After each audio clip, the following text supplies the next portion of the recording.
everybody. This is John Toker, your host from Car Biz Insider.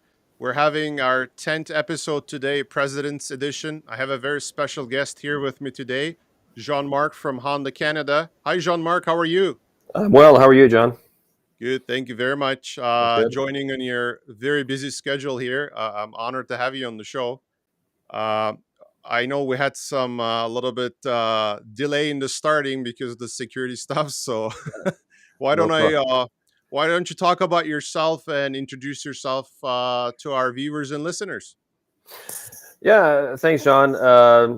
Jean Marc Leclerc, President and CEO of Honda Canada. I've been with the company going on my 27th year, but I've been in the industry for 37. I work for another manufacturer out of university. I went to the University of Ottawa. I have a wonderful family. I've got a lovely wife and two grown-up kids who are away from home, almost an empty nester. I'm excited about that, John. But really, really blessed with having a great family and love being in the industry. It's a really dynamic industry, especially now that a lot of things are moving and shaking, and it's exciting to be part of it. Wow, that's amazing, Jean Marc. So why don't we talk about becoming a president in one of the most difficult and challenging times in the history of the car business? We want to talk Yeah. about that. Well, absolutely. Listen, becoming a president in I guess turbulent times, I don't know any better because I started when the pandemic started, taking over for Dave Gardner, and again, a lot of people feel that okay, it must be really not only challenging but stressful, but frankly. The team here at Honda Canada, in terms of the quality of the individuals that really that I lean on in terms of the operations to get the job done. I mean, they've been wonderful, and yes, it's been challenging, but I think my transition to this role has been as smooth as can be because of those individuals, and this familiarity there. Have been around for 27 years, knowing the individual, them knowing me. That certainly helps. I think what would have been more complicated if somebody would have been parachuted in with no knowledge of the market and no knowledge of the people in the company, but it certainly wasn't that way for me. So it was the best transition that I could have hoped for. Certainly, I would have wished for better times, if you will, but at the same, by the same time, when you look at the job of a president and that oversight of operations, it concerned me a little bit because, I'm used to be hands-on from an operations standpoint. I've been in many different areas of the company, including Honda Financial Services. I've led the motorcycle power equipment division. So I'm a hands-on person, and I was really concerned about making sure that there was, I could let people do their job without too much sort of interference from myself, because I always want to get involved. When you go through a difficult period like we went through, it requires your leadership to be more hands-on. So to me, that's another reason why that transition was easier for me. And I think we're really pleased with number one, the way that our associates have engaged to supporting the company, supporting our customers very early on, and again adapted to all the things that we needed to do to adjust our business to the changes in the industry. So very pleased, very happy with how things have gone for my first 2 years in this position. That's good to hear. Very positive. Well, I always thought, I remember the day it was announced that you were becoming the president, and I'm like, that's a tough time for, because you've been with a Honda for so long. And anytime I used to do dealer visits and your name used to come up, and a lot of dealers know you because you were in the field, I remember back in the Hmm. days, Hmm. and you had a really good relationship with your dealers too. So everybody is know you. As you said, you're not parachuted into the business. Yeah, You worked in the even in the field, and most Honda presidents, anyways. I remember even Dave Gardner was on the field too, and doing right. dealer visits and stuff. So Yeah. that's good to hear. But when I heard the announcement, and it was during the during the pandemic, I actually felt bad. I'm talking to another associate. I'm like, poor guy, I Yeah. felt really bad. But y- Yeah. y- I believe your leadership was amazing, and I was in it, and the decisions made were pretty, they were pragmatic, but you guys were still retaining as much as associates and repurposed them. It was very nice, and yeah, very Yeah. very good times, I believe. So. Yeah, I think so. And again, the this whole transition, and I forgot to mention the dealers. Obviously, the dealers, um, through it all, were very understandable. We tried to again adapt our communication as best we could to dealers, and also to our associates, because um, the working from home, the whole adaptation, the technology adaptation to communicate was something that everybody needed to get used to. So we found different ways to keep people engaged. As you know, internally we've had the my biweekly communications. It was weekly at first to let associates know what's going on, and I think that was very important in a time when everybody's working from home and okay, what's really going on. So having again the president or a leader tell them step by step what's happening and what we're doing to sort of navigate through some of the difficulties. And we try to do the same with dealers also. And dealers are used to obviously face to face. I mean, there's nothing really to substitute an in person interaction. We try to do our best virtually, and I think we've done really well. But I think we're all looking forward to getting back to those in-person meetings that I think are extremely valuable, that I personally miss, and especially at a time when again the industry going through the transition that it's going through. It's even more important that we have those in-person discussions. Yeah, completely agree. Nothing can substitute the real human, the interaction, Mhm. because it's a lot more personal level and people feel a lot comfortable talking to you. You can have one-on-ones with the dealer principals. Yeah, You could still do that, but it's not as personal. I used to get a lot more done taking my dealers out for lunch, for example, and of course. have a like a less pressured conversation there with the dealers, and I Yeah. could achieve a lot more than that than talking them in front of their staff. Yeah, But anything that's formal, John. It's again, you're kind of limited, in a virtual setting. Your meetings for half an hour or an hour, and it prevents you from kind of going to places that in person you would go naturally to yourself over lunch, over a coffee, and having what those what I call critical conversations about important topics. yeah, and even that you guys were holding the virtual coffee with the executive team too, with the associates. That was Yeah. a really good stuff. I always try to book one, but I mean it was always full. So It's always full. Yeah, the coffee chats were important. Obviously, we try to communicate like business plans and our approach like through videos, and then follow those up with I think we limited to 5 associates to try to optimize the discussion, if you will, right, or to encourage discussion, because the larger these groups get, whether in person or virtually, the less chance of people being engaged and asking questions and so on. So that's the reason why we did it that way. But yeah, we tried to put in there as many sessions as possible with myself, but also there were other executives on our COC team that were also open for those discussions. But again, it was all to reassure associates, allow them to ask the questions they wanted, and hopefully again create this sense of engagement in the business. wow, that's really nice. Before I jump into the questions I prepare for you, I'm Yeah, sure a lot of dealers would like to know about those questions too. Uh, I heard that back in the days that your involvement with the University of Ottawa.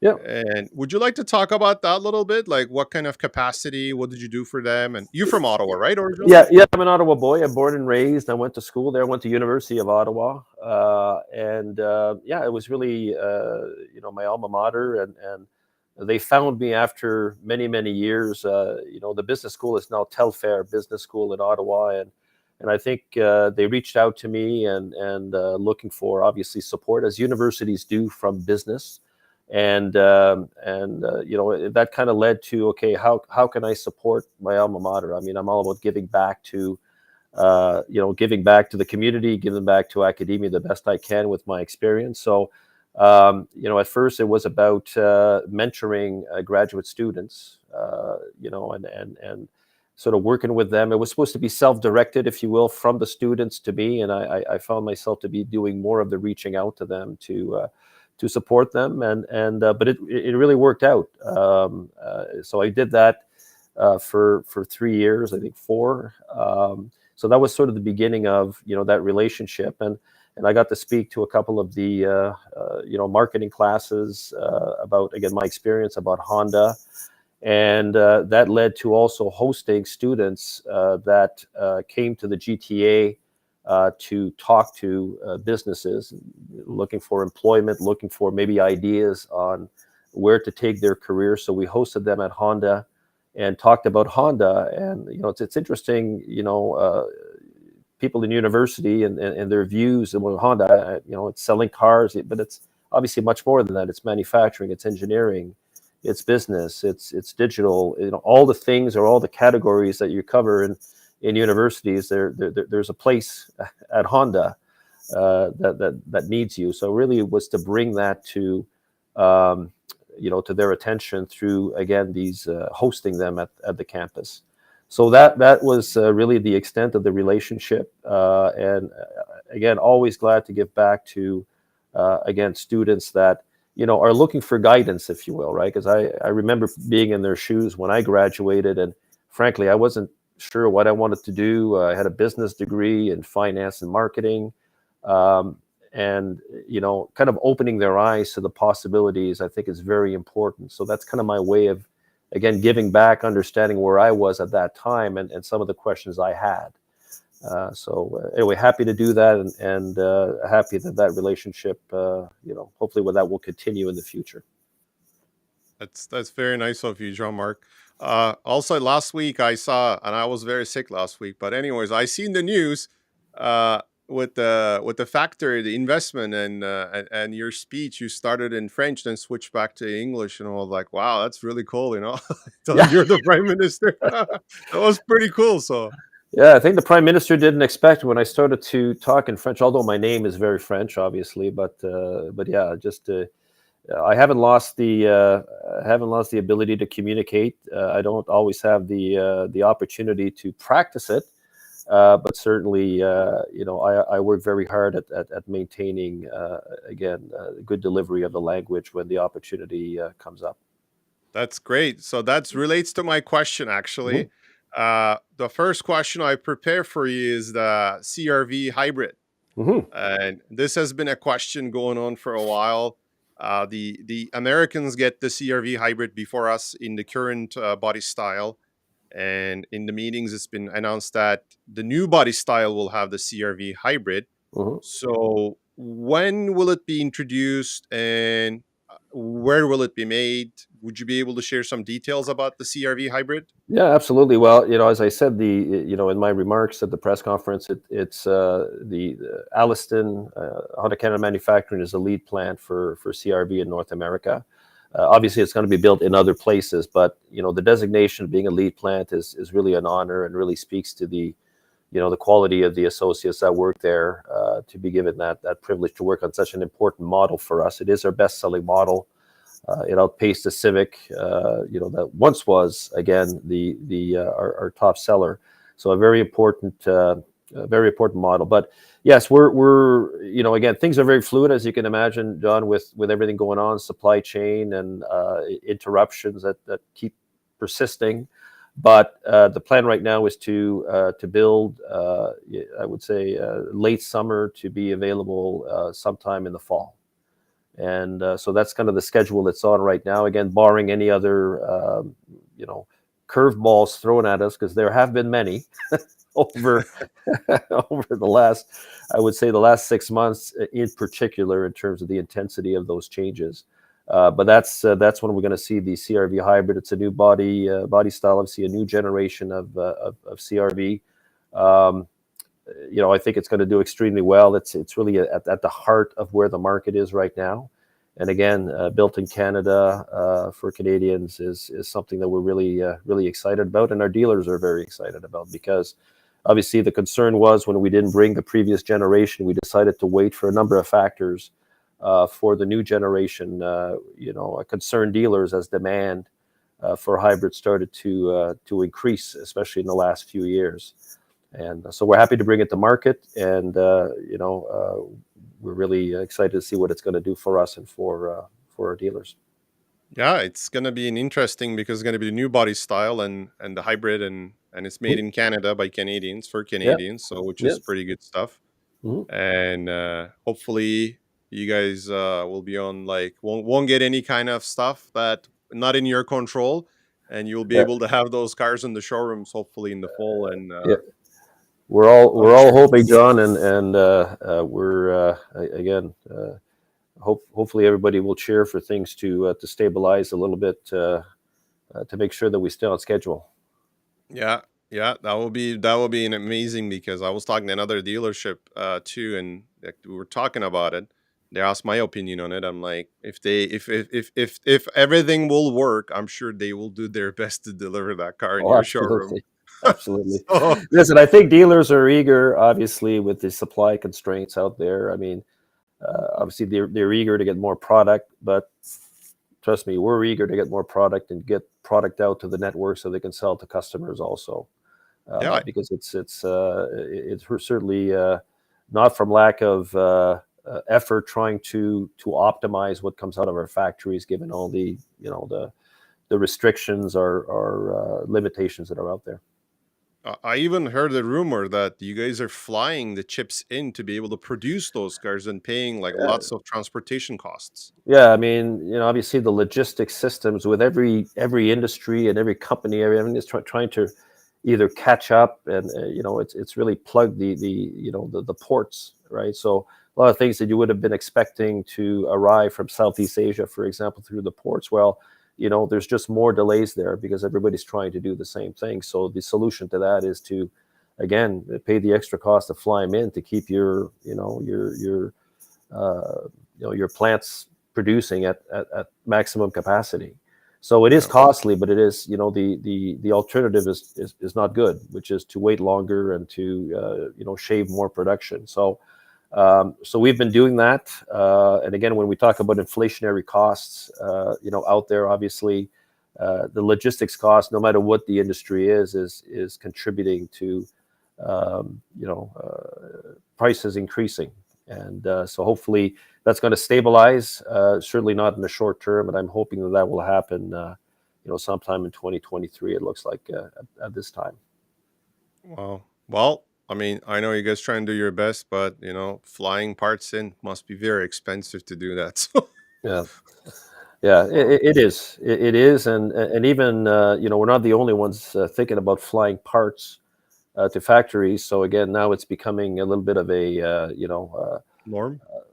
well, the norm, and also the capacity when you have many people looking to aviation to bring parts in. So you have to contend with that. So yeah, it's been interesting, and again, you know one of the things in my career that I was lacking is really a lack of understanding on the manufacturing side. But I've had I would say a pretty steep learning curve. Participating in meetings every week, and the people that work with our logistics, with our suppliers and suppliers of our suppliers, you start to understand how delicate the supply chain is, and that a small kink along the way can create a ripple effect that will impact what you're able to manufacture. So whether it be transportation, logistics, but also at your supplier with the pandemics. We gotta remember, while the pandemic here appears to be slowing down, and in other countries like in China right now, that they're in lockdown in some of the key areas, industrial areas. So again, if there's a critical part being manufactured there and they're having labor issues, then obviously that's the ripple effect will impact us. So it's not just what's happening in our backyard, but really what's happening in the global arena on the supply chain front. Yeah, because I had an opportunity to visit the plant one day, and they were talking about it and how they produce cars. And the question arises that so where's your inventory of parts? and they say we don't have one. So that day in the morning, parts arrive, it become a car and leave the factory by the end of the shift. So Yeah. there's no cars being parts being stocked, right? Yeah, well, I think there, but it's a limited. I would say it's a limited quantity, and certainly it's not a month or 2 months. But I can tell you that with everything that has gone on in the last couple of years, I think there's going to be a rethinking of that, because I think people have realized, whether it be a snowstorm to a pandemic or anything else, it's anything can impact your ability to produce cars. So my sense is that there's going to be some, okay, how much safety stock do we need to keep to overcome any of these threats or risks that may come our way, right? So I would say that from an industry perspective, that's something that is going to probably change moving forward. Makes sense. Definitely makes sense. Mhm. Well, I'll jump into the next question I have. Yeah. So this is another important topic. Mhm. When do Canadians start to see some fully electric vehicles from Honda? Yeah, well, we've announced the Prologue, which is going to be the first Honda in partnership with General Motors. So, using their Ultium battery platform, that is scheduled for as a 2024. So, I suspect, again, all things being equal and all things moving as fluidly as possible, probably toward the end of 2023, early 2024 is when you're going to see the first Honda product. So the idea with build, a battery platform, the Ultium or the partnership is really to use their platform, but build what we call a top hat Honda characteristics to the car, whether it be in design and also in driving characteristics to meet what our customers would expect from Honda. And we're going to find the same also on the Acura side. We haven't announced the name of the model, but it's going to be an SUV with a Honda badge based on that platform, and that's going to be our first foray into electrification. We believe with models and segments that are the most desirable, and then Honda's going to produce based on their e-architecture electric vehicles towards the second half of the decade. You're going to see Honda product that are fully developed and built by Honda. Now, you probably heard of the Sony-Honda relationship. We're not quite sure how that is going to materialize because it's still very early in the partnership. But what we do know about it is that it's a joint venture that will create a company that will, contribute to build EVs. And the first one being available in 2025, I believe. But we're not clear on where that's going to be, what markets that's going to be targeted for. But we're excited to be obviously partnered with a company like Sony, who will really be contributing on mobility services and entertainment services to tie to the hardware that Honda is going to be responsible for building. So again, a lot of things going on, a lot of partnerships to really do two things. Is to accelerate the plans, because with governments establishing mandates, you need to move more quickly, if you will, and also to share the cost, the massive investments that are required in a very, very short period of time to make sure that you can again meet the regulatory requirements that governments in many jurisdictions, whether it be in the U.S., Canada, provinces, states, are putting forward. So lots of activity. It's moving very quickly, and Honda's going to be a major player in the electric vehicle market, and really looking forward. I know our dealers are looking forward to it, but we also have to be, cognizant of what needs to happen to create the right conditions for customers to buy these vehicles. I think that's a concern that's borne by the industry overall. It's fine; they're coming, they're going to be built, but we still need two things from the government. Well, really three things from the government. Number one is supporting the sale of EVs, as because they're more expensive to produce, obviously, and So government support is pretty critical in the initial phases to make sure that we find homes for these vehicles. And charging infrastructure would be number two, to remove that anxiety that many people have about buying electric vehicles. And number three is really educating consumers about electric vehicles and really putting to rest some of their anxiety about considering EVs, because there's a lot of interest in EVs, John. There's no doubt. There's a lot of talk about electrification. From an industry perspective, the government's talking about it more from modernizing the economy to a clean or green economy. But a lot of work needs to be done to turn that interest into buying. Customers actually buying them. There's a lot of work to be done. So we're working closely with governments to make sure that, again, those conditions are in place so that we can sell consumers those electric vehicles when they become available.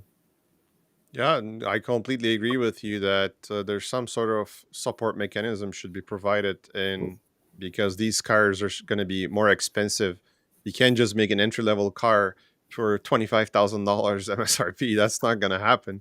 That's right. That's right. And I think, and again, it's affordability. If you think of what's happening right now with inflationary pressures, with the price of gas as the most recent example, but, real estate is spiraling out of control, the price of food. So when we talk about companies that currently sell EVs at a certain price, they're talking to at least today, to a more affluent customer who are, less affected by some of these economic factors, if you will. But when you get into people that buy Civics, right? I can't remember, we sell Civics per month now, but anyway, the buy Civics, but there's a price sensitivity there for those customers, and I think those are going to be probably more affected by that the increase in the price of to buy a battery electric vehicle, and so those are the people we need to worry about as we sort of advance the government mandates to hit, let's say, 50% by 2030 and 100% by 2035. Once you increase that percentage of consumers to buy these cars, you get into customers that buy Civics, HRVs, CRVs.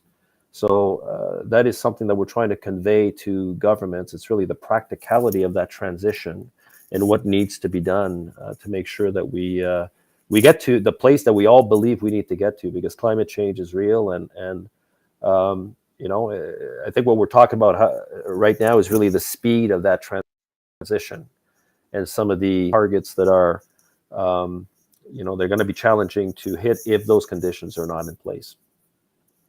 Yeah, yeah, absolutely, absolutely right. It's we have to do it. It's just we have to find a feasible way to do it in a Right. very quick manner, because as you said, it's real. Mm. The issues are real, and we have to solve these problems. But again, the cost becomes a big factor on it. Mm. But maybe the car type of car ownership maybe in a different way too in the future too, so to make it a little bit more affordable. Like, we may not have to have a car full time. We may do some shares and stuff. Yeah. We don't know what will happen in the future, but that could be a solution too. Yeah, well, that exists. That exists in Europe. It's again, it's kind of like your Airbnb that exists for cars. I'm not sure what it's called, but yeah, I think we're going to have to be innovative in some of the financial tools that are going to be available for people to afford these vehicles. So car sharing, if you will, or co-ownership of cars. Those are all things that that are going to be talked about as things get move forward, because bottom line, we need to make them affordable for people to buy, and again, as we reach those customers that are more price sensitive, if you will, or affordability kicks in, that we're going to have to really work hard to find these tools to make it affordable. Yeah, but the good news is you guys have Honda Canada Finance, so that's gonna help you to become more creative in the future if you need to be, which is a Absolutely, yeah. good option. Having a captive finance company that we can work in partnership with toward that goal is critically important. So we think from that perspective, we certainly have an edge, and I think those manufacturers that have the same kind of relationship will will benefit for sure. Perfect. Thank you for a detailed answer. Uh, so let's switch to another important topic, Hmm. and it's been talked about a lot, and it's another important stuff. Currently, Honda Powerhouse products are available for online purchases, so I can go buy my lawnmower and online and pick up at a local dealer. When would consumers be able to purchase vehicles from Honda.ca website and pick up at their local Honda store? Well, that's a loaded question, John. I think we've listen, all the I would say the mechanics or the online tools are there. I think there's a few more left to go to have an end-to-end sort of digital or e-commerce solution in a Honda.ca and Acura.ca.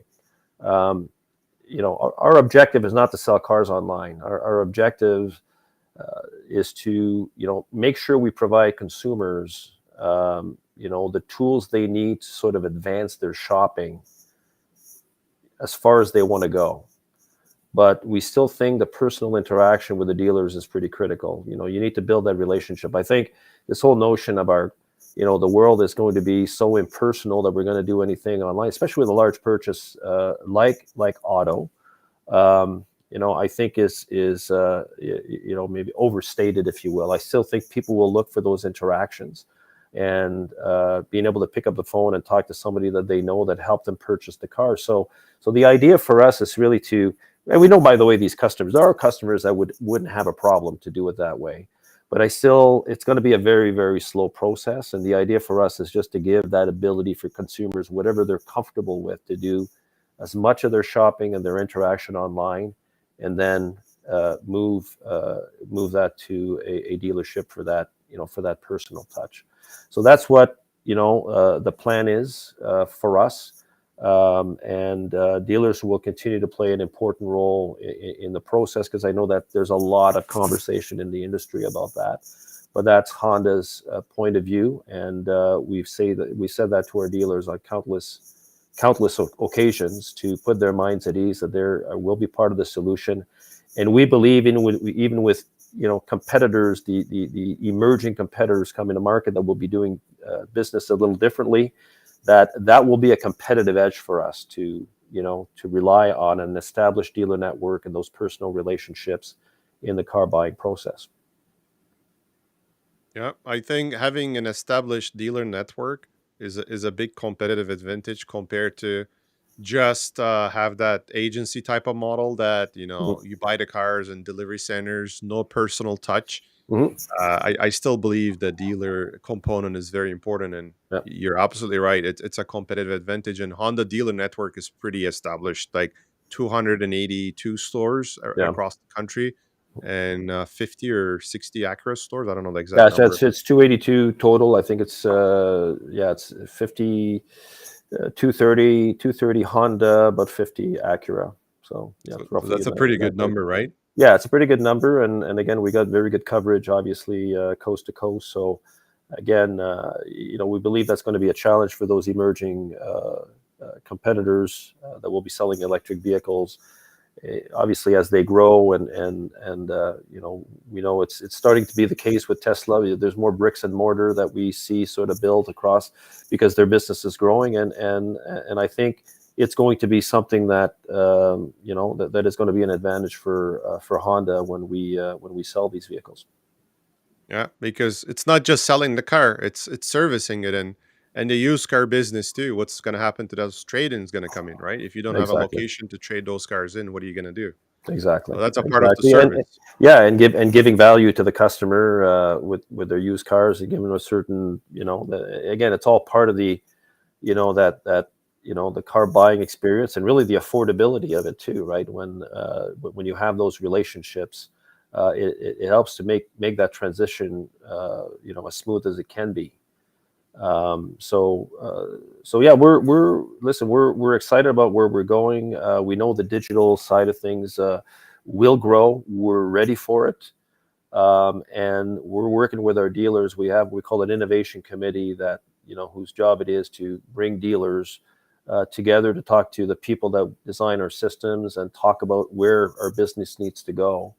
and talk about solutions where we can work together and sort of, integrate our businesses, if you will, to make sure that the experience of the consumer, whether they decide to come in through Honda.ca or a dealer portal, is as seamless as possible. That's amazing.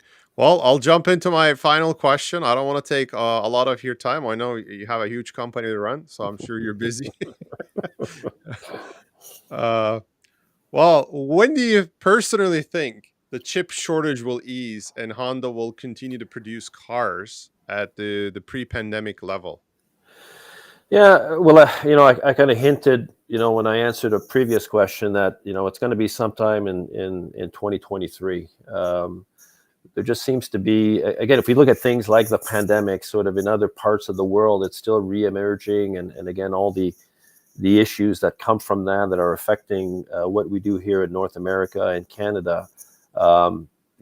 This is still going on, and again, we got to remember, the auto industry is very important, but there's other industries that are affected that are trying to make up for lost time by putting pressure on their suppliers to, give me those chips, for example, right? So that whole dynamic is what's really creating this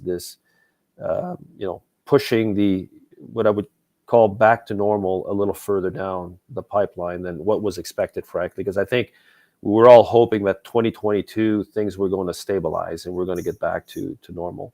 The other comment I will make, John, is I think the industry right now and also the dealer networks are realizing that dealing with pre-selling orders or having fewer days supply available, there's a lot of benefits to that, right?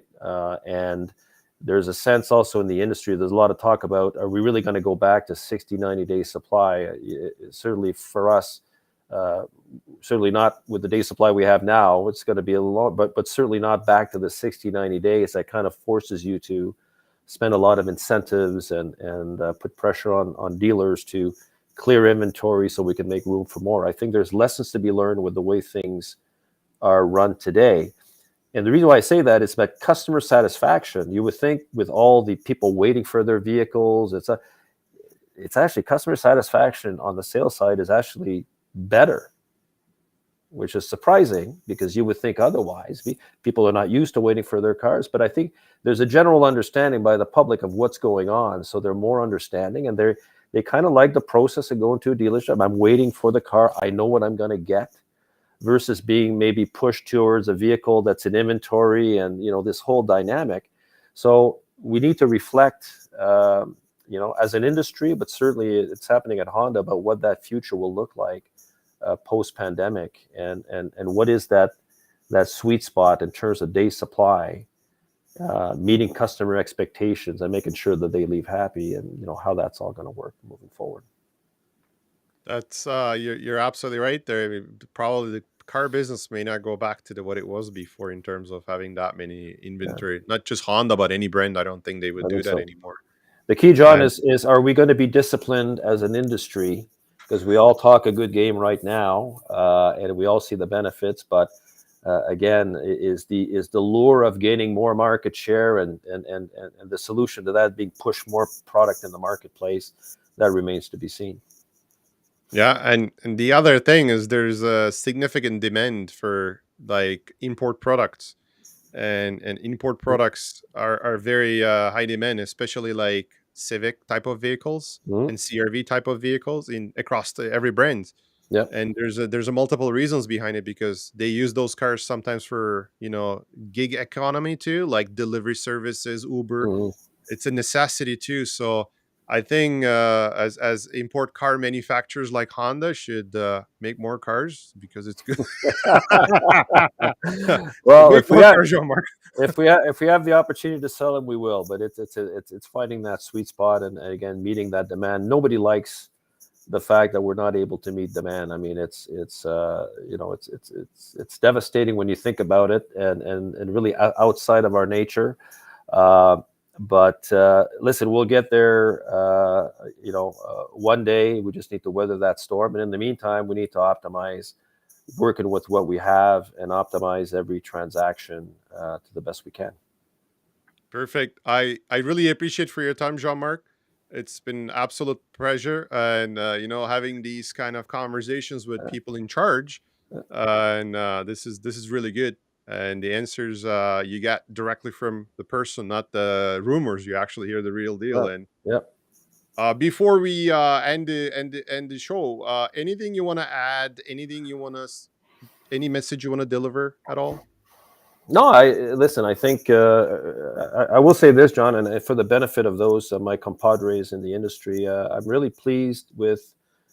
I think the unity of the industry when it comes to electrification and working with governments, because we're all competitors. But when you find enough common ground to make sure that your governments understand the you know the maybe the repercussions of moving too quickly, or I think it's unprecedented in my experience in my 27 years, my 37 years really in the industry.